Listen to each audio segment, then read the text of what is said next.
ایک نوجوان تھا جو ایک رات میں کئی لڑکیوں سے گناہ کیا کرتا تھا۔ اس کا معمول تھا کہ روزانہ شام کو ہر گناہ کتاب میں لکھ لیا کرتا کہ آج کے دن اس نے کون سی غلطی کی، آج کے دن میں اس نے کتنی لڑکیوں کی عزت لوٹی، آج کے دن میں اس نے کتنوں سے زنا کیا اور کتنے لوگوں کا حق مارا۔ وہ جو 24 گھنٹوں کے گناہ ہوتے شام کو اپنی ڈائری میں لکھتا۔ ایک رات وہ اپنے معمول کے مطابق اپنے کالے کرتوت اپنی ڈائری میں لکھ رہا تھا کہ دروازے پر کسی نے دستک دی۔ جب اس گناہگار نے دروازہ کھولا تو یہ دیکھ کر حیران رہ گیا کہ سامنے ایک خوبصورت لڑکی کھڑی ہے۔ نوجوان نے پوچھا، کیسے آنا ہوا؟ اس لڑکی نے کہا، میرے بچے یتیم ہیں، میرے بچوں کا باپ کب کا فوت ہو چکا ہے، کسی کی بھینس مری تھی، اس حرام بھینس کا گوشت کتے بھی کھاتے رہے اور میری اولاد بھی کھاتی رہی۔ 3 دن تو ہم نے وہ حرام گوشت کھایا، اب وہ گوشت بھی کتے کھا گئے، بھینس بھی ختم ہو گئی، اب میرے بچے 3 دن کے بھوکے ہیں۔ خدارا تیرے دروازے پر آئی ہوں، اللہ کے نام پر مجھے کچھ نہ کچھ کھانے کو مل جائے۔ میرے یتیم بچے دن بھر کے بھوکے ہیں اور رو رہے ہیں۔ اس نوجوان نے جب اس کا حسن دیکھا تو فریضہ ہو بیٹھا اور کہا، اندر آ جاؤ۔ جب یہ لڑکی گھر کے اندر آئی تو اس نوجوان نے پیچھے سے دروازہ بند کر کے کنڈی لگا لی۔ لڑکی سمجھ گئی کہ اس بدنیت کی نیت خراب ہو گئی۔ اب اس نوجوان نے کہا کہ اے لڑکی، میں تیری ہر ضرورت پوری کرنے کو تیار ہوں، تجھے کھانا، پیسے، راشن دینے کو تیار ہوں، لیکن میری ایک شرط ہے، اور وہ شرط یہ ہے کہ میری خواہش پوری کرنی پڑے گی۔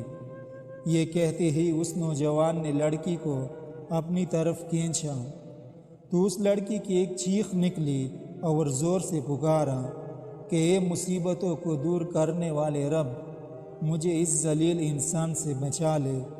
اے بلاؤں کو دور کرنے والے رب، مجھے اس ذلیل انسان سے بچا لے۔ اے میرے عزت کے محافظ میرے رب، میرے عزت کو بچا۔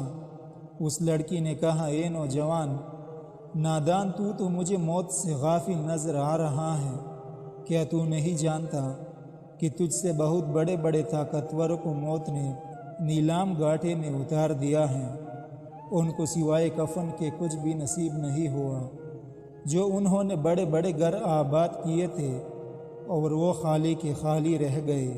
اے نادان، یہ حشر صرف انہی کا نہیں ہوا، وہ دن آنے والا ہے، تیرا بھی یہی حشر ہونے والا ہے۔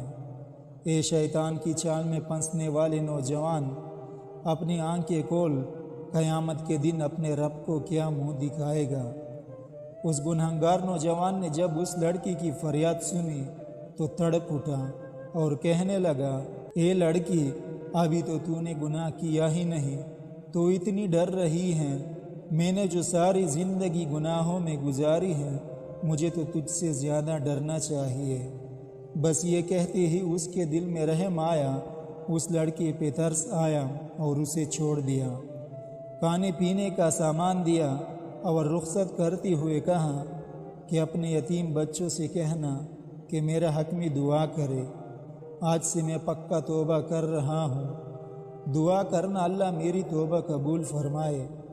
اس لڑکی نے جاتے ہوئے نوجوان کو 3 دعائیں دی، کہا، اے نوجوان، اللہ تیرے تمام گناہوں کو مٹا دے، اللہ تیرے ساتھ صلح کر لے، اور جب تو مرے تو اللہ کا ہو کے مرے۔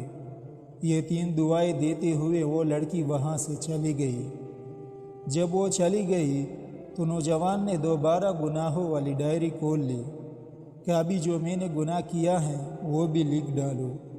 جیسے ہی اس نے ڈائری کا پہلا صفحہ کھولا تو اس کے اوپر کچھ بھی نہیں لکھا ہوا تھا، تمام کے تمام گناہ مٹ گئے تھے۔ نوجوان نے تمام صفحے چھان مارے، ہر ایک صفحہ چھان مارا، پچھلے سارے کے سارے گناہ مٹ گئے تھے، سارے صف سفید نظر آ رہے تھے اور غائب سے آواز آئی کہ اے نوجوان، اللہ نے ایک عورت کے ہاتھوں تیرے ساتھ صلح کر لی۔ ایک تو اللہ نے تجھے توبہ کرنے کی توفیق دی ہے، دوسری دعا اللہ نے تیرے ساتھ صلح کی ہے، اور تیسری دعا جب تو مرے گا تو اللہ کا ہو کے مرے گا۔ ناظرین کرام، لکھنے والے لکھتے ہیں جب یہ نوجوان مرا تو اللہ کا ولی بن کر مرا تھا۔ ساری عمر نمازیں پڑھنے میں گزار دی، ساری عمر قرآن پڑھنے میں گزار دی، اور ساری زندگی اللہ اللہ کرنے میں گزار دی۔ اللہ کو اس طرح راضی کیا کہ جب مرا تھا تو اللہ کا ولی بن کر مرا تھا۔ اللہ تعالی ہمیں بھی ان تینوں کی توفیق عطا فرمائے، آمین۔